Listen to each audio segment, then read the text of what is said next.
From the 1011 Now Alert Center, this is the Night Beat, sponsored by Pella Windows and Doors of Lincoln.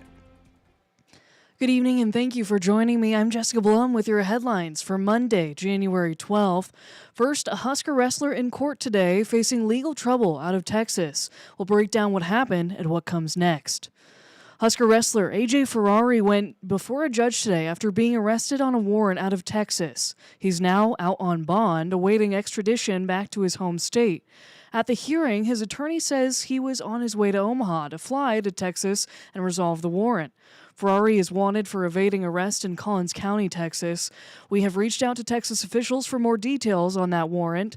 The Nebraska State Patrol says Ferrari was taken into custody Saturday after being pulled over for speeding on I-80 near Waverly.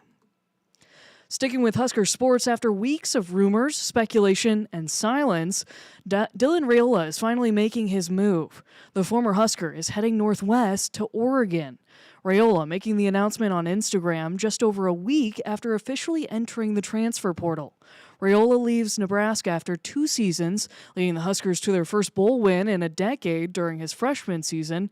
This past season, Raiola went 6-3 as a starter, throwing for 18 touchdowns before suffering a season-ending injury against USC. His transfer news followed a string of developments, including his younger brother decommitting from the Huskers in November before his uncle, Donovan Raiola, was fired as NU's offensive line coach. Now, it's not known if Raiola will start right away. Current Oregon QB Dante Moore, who led the Ducks to the college football playoff, has not yet decided if he's returning next season. It's also important to note Nebraska and Oregon are set to meet next fall, setting up a potential Raiola reunion with the Huskers. In lighter Husker news, Nebraska men's basketball keeps the hot streak alive, moving up in the AP Top 25 poll. The Huskers are now ranked number 8 after road wins against Ohio State and Indiana last week. Husker forward Rank Mass says the team needs to continue building its resume ahead of March. I think our goals now are more throughout the rest of the season and then going into March. I don't think this team is really focused on that specific number that we're ranked, more so that we want to continue to win games.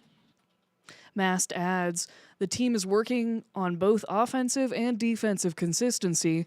Nebraska returns to Pinnacle Bank Arena to face Oregon at 8 p.m. on Tuesday. That game will be broadcast on the Big Ten Network.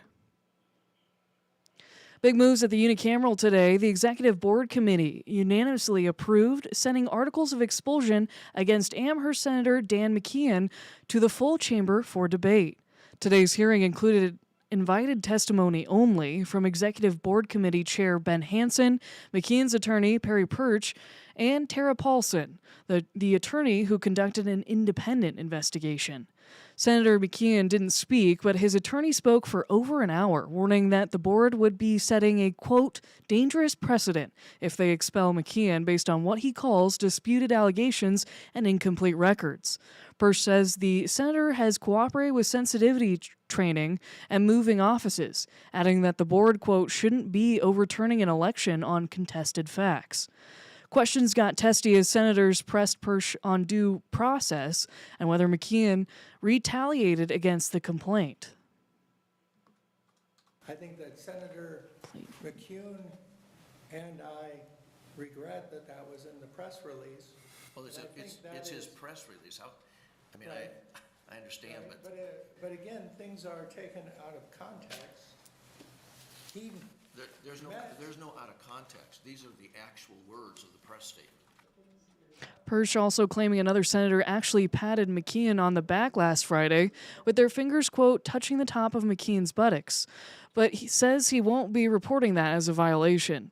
When asked if she felt McKeon took the situation seriously, Tara Paulson called it, quote, puzzling that the senator made a lot of jokes. The unicameral is in recess until tomorrow at 10 a.m. 10:11 will be there to cover what happens next.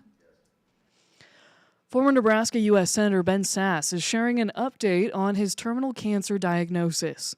Sasse first announced just before Christmas on social media that he is not expected to live much longer. In a post over the weekend, he says he was accepted into a clinical trial for his stage 4 pancreatic cancer in Texas, and that his first week of experimental chemotherapy is done. Sass says he's grateful for the kindness shown to him and his family since his diagnosis, wrapping up the post by saying he's going to give cancer a run for its money. Switching gears to the city council, the city is looking to relieve some pressure on child care centers. Today, the city council approved a new zoning proposal that will ease restrictions for opening new child care facilities. And we also understand it's really hard to start a small business regardless of the business model it is, and early childhood seems to be overly difficult to start that business. So anything we can do to make it easier for folks to get out and open up facilities in their homes or even large centers. The proposal was approved unanimously this afternoon. Child care facilities, both larger ones and in-home providers, will see their maximum capacities increase.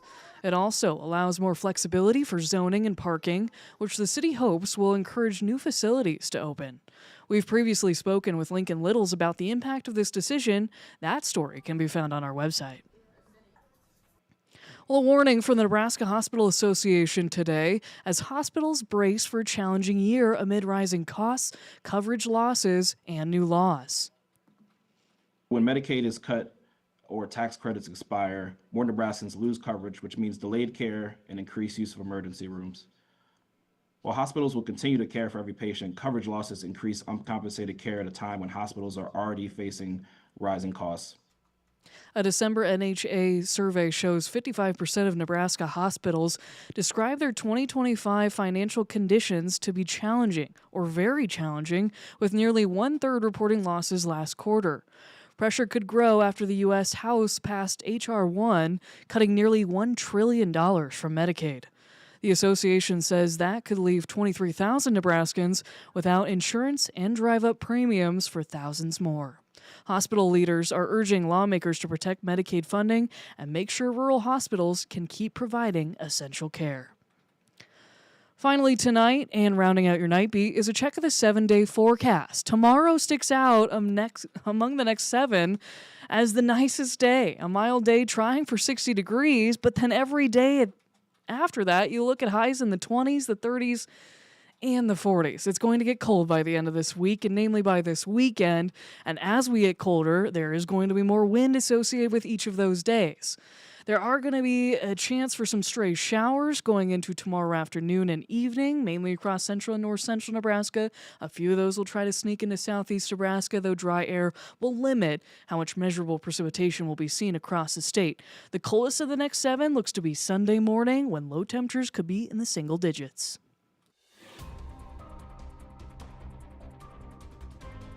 You've been listening to The Night Beat, sponsored by Pella Windows and Doors of Lincoln.